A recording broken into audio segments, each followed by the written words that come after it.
Good evening, everyone, and welcome back to Penn State Sports Night. I'm your host, Kennedy Kollar, here with Chris Lemmo to talk to you about predictions for the MLB Playoffs. So, Chris, the American League is loaded with great matchups, but which series are you most excited to watch? Well, I'm going to say I'm definitely most interested to watch the Yankees versus Indians matchup. That matchup to me is really interesting because the Yankees pitching staff is pretty good. I mean, you got Garrett Cole, he's one of the best starters right now. But, I mean, the Indians have built just a pitching factory in Cleveland. They have a three-headed monster in Bieber, Carrasco, and Zach Plesac. And they have the best starting rotation ERA right now in the league. The Yankees lineup is good, don't get me wrong. I like Judge a lot and Stanton, but they've been kind of inconsistent over this short year. And in a three-game series, I don't see them being able to get into a rhythm that quickly. I know DJ LeMahieu, I think, is going to have to carry the team, and I think Luke Voit. Both of those guys are really going to have to keep going with Stanton kind of having a power outage right now.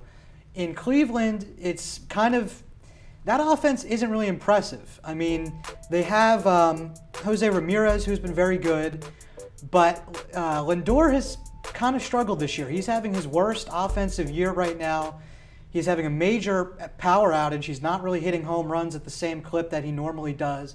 So it's going to be up to Jose Ramirez and the pitching staff to really carry that Cleveland team. I think they do it. I think the pitching is too much for the Yankees to overcome. I have the Indians in 3 in that series. Now let's flip it over to the National League. You praised the teams with offensive success in the AL, and in terms of your must-watch matchup, is your series to watch pick the same in the NL? I got the Cincinnati Reds and the Atlanta Braves in that series.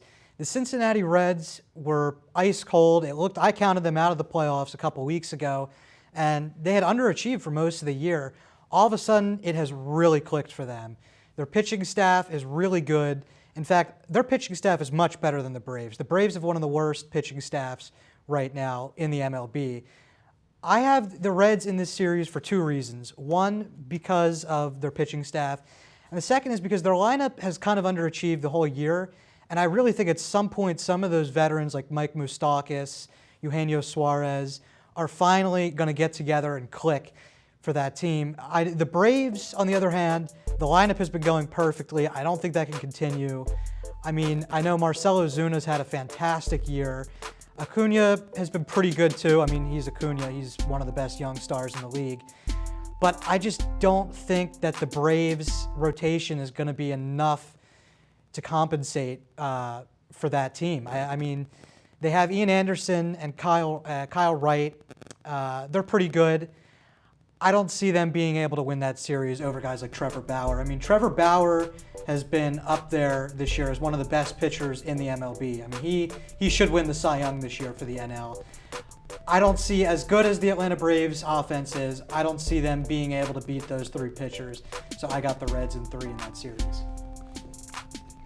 With the field seeming wide open this year in particular, do you see a dark horse team advancing through the rounds?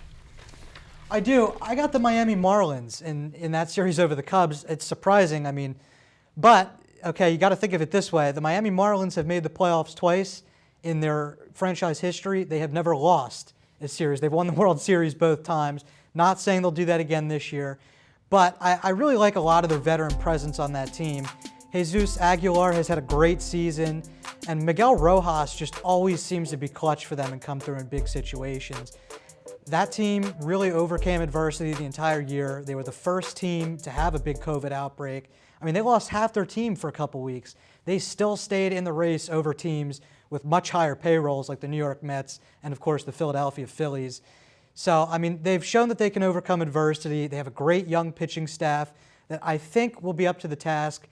And the Chicago Cubs offense, they have a couple guys that are doing well this year in Ian Happ. But, I mean, Javi Baez has looked like a shell of his former self, and same with Chris Bryant. I got the Marlins upsetting them in that round also in 3 games. Thank you for watching this week's edition of Penn State Sports Night. I'm Kennedy Kollar here with Chris Lemmo, and we'll see you next week.